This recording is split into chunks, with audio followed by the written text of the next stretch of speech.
Welcome to part 3 of my engineering report.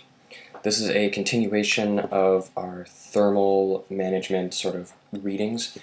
We can't call it the NTC thermistor anymore because we took it out and replaced it with the LM35DZ. It's a simplified version of the thermistor. If you're not sure what I'm talking about, it's probably because you're starting at part 3 of my little sequence of videos. So click right here for part 1. Yes, click the ninja face. So let's get right into it. The purpose of this project was to get our class to stray away from just copying and pasting the processing code and just changing 2 lines and getting it to work. This did build off last week's processing code, but it required us to delete a fair amount of text and add a lot of our own. So this week was about 90% of our work, as opposed to last week where it was just 5. What we changed was the piece. So this is the LM35DZ, this black guy right here. It only requires 3 wires to connect. You need power, analog, read, and ground. So you can see that. If you are doing this, make sure it is in analog pin 0, so A0, if you're using my code, because that's what I coded the programs to read the pin.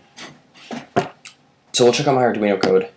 It is the exact same as last week. If for some reason it looks different than last week, it is because I changed it and then I realized that I didn't need to change it, and I just try to revert it back to its original shape. So if you don't recognize something, it's fine. It's the same. It's accomplishing the same thing as last week. It's converting the raw data to Kelvin and from Kelvin to Celsius. You've heard me say that in the past 2 videos, so that's what it does.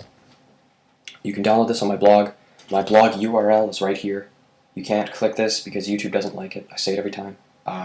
You can go to my description and click it there, and yeah, it'll work.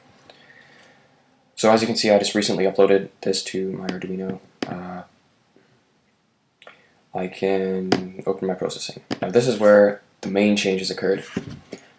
So if I run the sketch, we will see a graph. Here we go. Okay.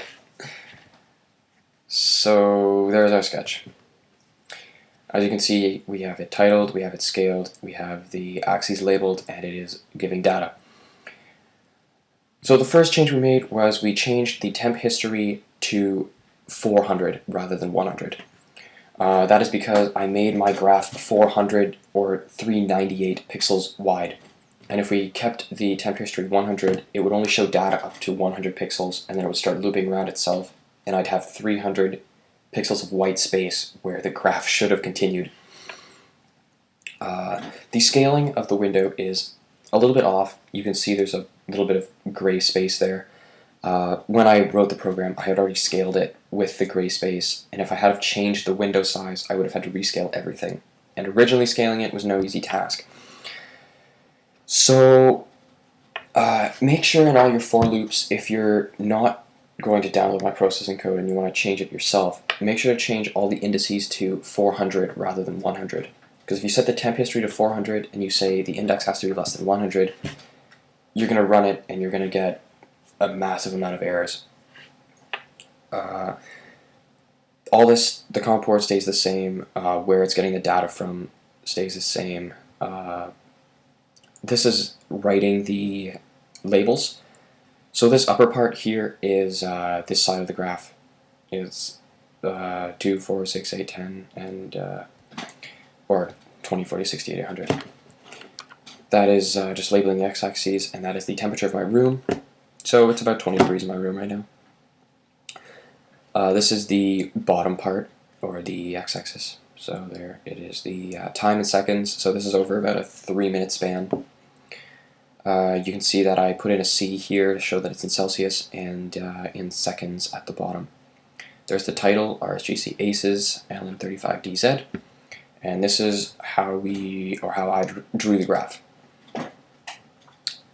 The rectangle is positioned at point 50 and 180, and it is 398 pixels wide and 170 pixels tall.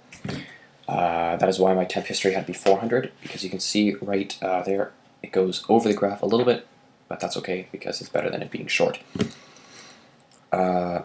So when you're writing this, make sure this is 399 or one less than you're scaling your graph, because in the loop here, you're adding 1 to the index. So if you set the temp history to 400 and then you add 1 to 400, you're over the limit. You're going to run it and you're going to run into errors. So make sure it's 1 less. I changed the stroke weight to 3 because originally when I ran it, the line was pretty skinny and you couldn't see it very well, so I just widened it a little bit. This here is changing the color of the line from black to red, and this is where it shows up on the graph. So at 49, it is right here. That's where it starts, and it is 348. So the height of my box is about 400. So this is the X, and this is the Y, and this sets my stroke rate back to 0. So that's everything you need. Obviously, since we changed the hardware, we need a new fritzing image. So this is my fritzing. I put power in this row and ground in this row, and then I simply pulled the power from one row to one leg and the ground from that row to the other leg, and then I just wired analog 0 straight to the middle of the LM35DZ. I will put a datasheet on my blog for the LM35DZ. Be careful though, if you're looking at it and you somehow got mixed up between the power and the ground leg, you'll be able to tell fairly fast, because when you touch the LM35DZ, it will be hot. So if you touch your thermometer bit and it's really hot, then you have it flipped around, so just take it out, turn it around, plug it back in, and then you should be running fine. I didn't do anything with the schematic because it wasn't required. There was, 2 pieces including the Arduino, so I did export this as an image. I exported it as a JPEG as well as a list of materials on my blog. So this is the blog for this project, the LM35DZ. As you can see, I have my purpose, my procedure, and my parts list. Normally I list references here, but because we were building on it from before, I just linked last week's blog post, and then if you scroll down, you'll have the references there. I found it kind of redundant to list them twice. Now if we look back at this, you'll see I have my fritzing image up, my Arduino sketch, and my processing sketch to download. So if you want my fritzing image, you just click on the fritzing icon and then it will bring you there. If you want my Arduino sketch, you simply click on that and the PDE will download straight to you. Same goes for the processing code. And obviously I can't link my YouTube video for this because I'm actively making it. So my full parts list is here. It's pretty packed, I know. It's amazing that all the parts can fit on one page. That was sarcasm. So this is my blog. I apologize for running through it fast. I did make this earlier today, but YouTube said it was too long. I was amazed. I know, I was dumbfounded. So I rushed through this one. I hope I did it fast enough. Make sure to check out my blog. This processing book right here helped a lot. I think I linked it earlier here. Useful tips and all this. Yeah, helpful processing book. Click on the Opera icon and it is right there. Same one.